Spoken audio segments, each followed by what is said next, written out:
উঠে বলে, হে রাসূলুল্লাহ, আমি যাব না, আপনি আমার বিচার করে দেন। আমি তাওবা করেছি, আপনি আমার বিচার করেন, আমি মুক্ত হয়ে আল্লাহর কাছে যেতে চাই। সাতক্ষীরাবাসী যদি অল্প সময় খুব খেয়াল করে শুনেন, ১৫০০ বছর আগে মক্কা মদিনা আরব জাহানের একজন মহিলা, সে তো আরবিতে এমনিতেই পারদর্শী, কারণ তার ভাষায় আরবি। আমরা যেগুলো আসলে বলি যে হাবিব ভাই আপনি আস্তাগফিরুল্লাহ রাব্বি মিন কুল্লি পড়েন, হয়ে গেল না। নবীজি ওই মহিলাকে বলতে পারতেন না যে যা করেছো করেছো, আর কাউকে বলবো না, আস্তাগফিরুল্লাহ পড়ে না, বলতে পারতেন না? আর মহিলা পড়তো না যে আস্তাগফিরুল্লাহ, হয়ে যেত। নবীজি বললেন, না, তোমার এরপরে যদি বিচার আমার কার্যকর করা লাগে, তুমি যে গর্ভবতী, ওই বয়সের সন্তানের কোনো দোষ নেই, ওইটা আগে খালাস হোক। ওটা আসার পরে সঙ্গে সঙ্গে রাসূলের কাছে এসেছে।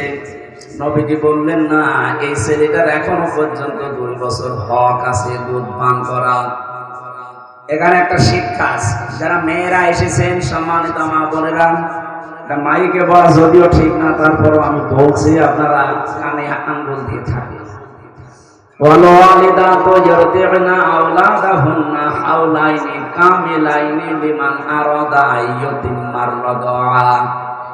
আল্লাহ তাআলা বলেন, আমি দুনিয়ায় যত মা আছে তাদেরকে আদেশ দিয়েছি তারা যেন সন্তানকে 2 বছর দুধ পান করায়। ঠিক আছে? ঠিক আছে না? ঠিক আইয়ুতিম্মার রাদা, এটা মুযাক্কার শব্দ।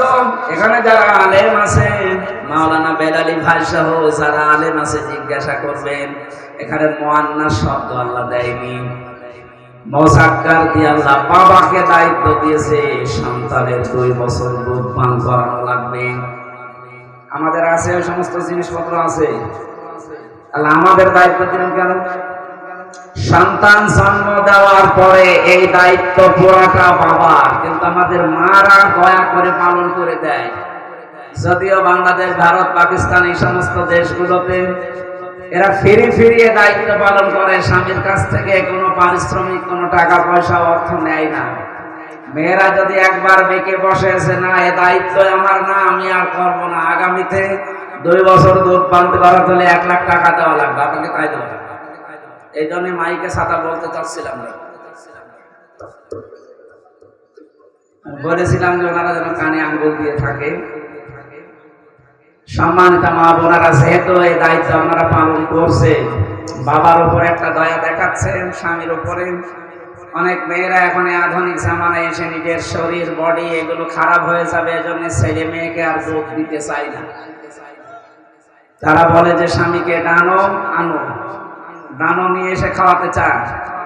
এই জন্য সন্তানগুলো পরবর্তী যারা বড় হতে থাকে, ওরা মা বাবার সাথে সম্পর্ক কাট করতে থাকে।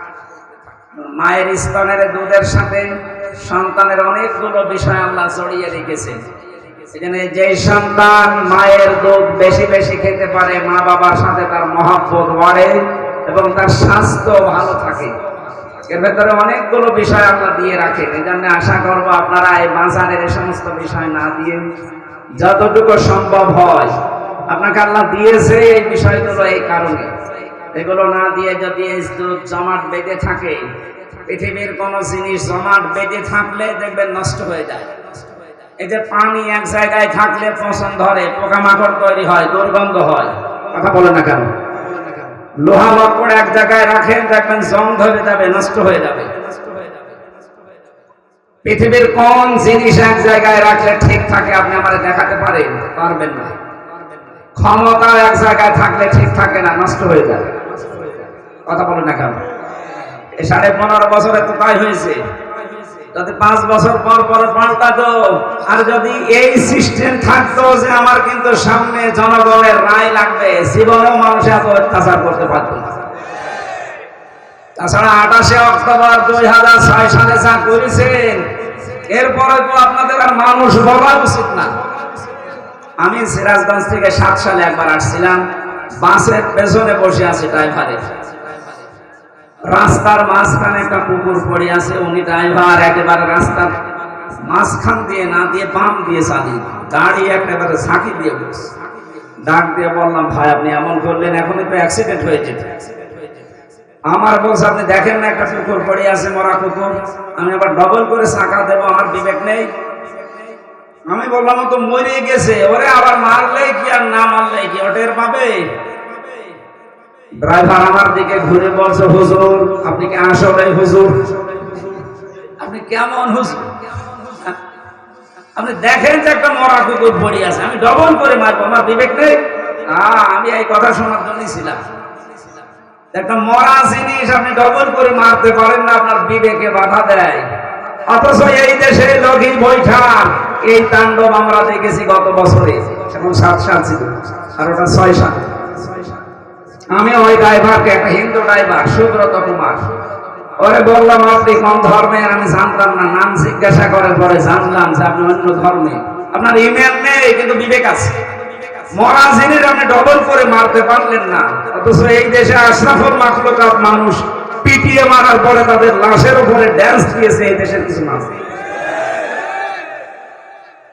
আর এইটার হুকুমদাতা যিনি, যার ইশারা এগুলো হয়েছিল সারা দেশ থেকে লবিকে বইটার নাম নিয়ে যারা এসেছিল তার হুকুমে, আমার মনে হয় এই অপরাধ সব তার ঘাড়ে পড়ার কথা।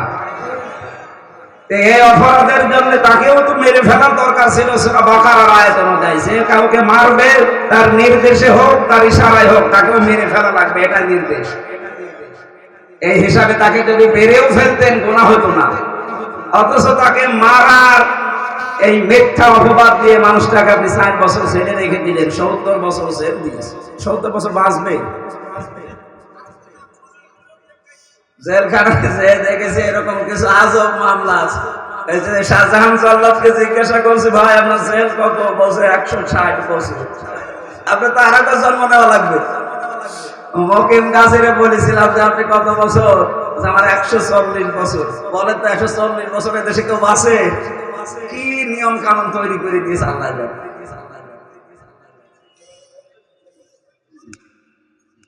ঠিক আছে ভাই, শেষ করে দেবো নাকি? আরে ভাই আমরা কেবল শুরু করলাম, নাকি কষ্ট হয়ে যাচ্ছে? ঠিক আছে, আমরা এই 2-3 মিনিট সময় নিচ্ছে একটু। যারা এসেছেন আপনারা এই 2-3 দিন আমি জানি অর্থ দিয়েছেন, আর এনার কাছে বলবো উনি তো নিজেই মাসলো, টাকা পয়সা এখন আর নেই, অন্তত সামনে আসুক তারপরে দিবে। অন্তত আজকে যারা টাকা এনেছেন নিজের কর্মের টাকাগুলো যা পারেন, ওনার 2-3 মিনিট সময় দিচ্ছে ছেলেরা, আপনি দেন, আমি এরপরে আমি আরম্ভ করছি। আমার উপরে সত্যি কথা বলতে আজকে একটু জুলুম হয়ে গেল। আমি এত কষ্ট মনে হয় এই বছরে করে তো বেলালে ভাইয়ের কথা ফেলা যায় না, এই কারণে ধরেন আমি আসতাম না, আমার খুব কষ্ট হয়ে গেছে। রাত নেই দিন নেই, এরপরে আজকে বিকালে আছে যশোরে, রাত্রে আছে চুয়াডাঙ্গায়। মানুষ তো বেশি থাকা দরকার। জিজ্ঞাসা করেন জেলখানায় কি খাওয়ায়? 3টা বছর ওরা যা করেছে, আমি তো বেঁচে আছি তাই বেশি, সব চাইতে বেশি কষ্ট দিব আমাদের। এই যারা যাচ্ছে ছেলেরা একটু তাড়াতাড়ি করবে, খালি যাবে আর বের হয়ে চলে যাবে। সুবহানাল্লাহ, আলহামদুলিল্লাহ, লা ইলাহা ইল্লাল্লাহ, সুবহানাল্লাহ। মা বোনদের ভিতরে যারা স্বেচ্ছাসেবীকে আছেন, একটু মেহরবানি করে আপনারা ব্যাগ নিয়ে যাবেন। আমাদের তাফসীর মাহফিলের ছাপা ব্যাগ আছে।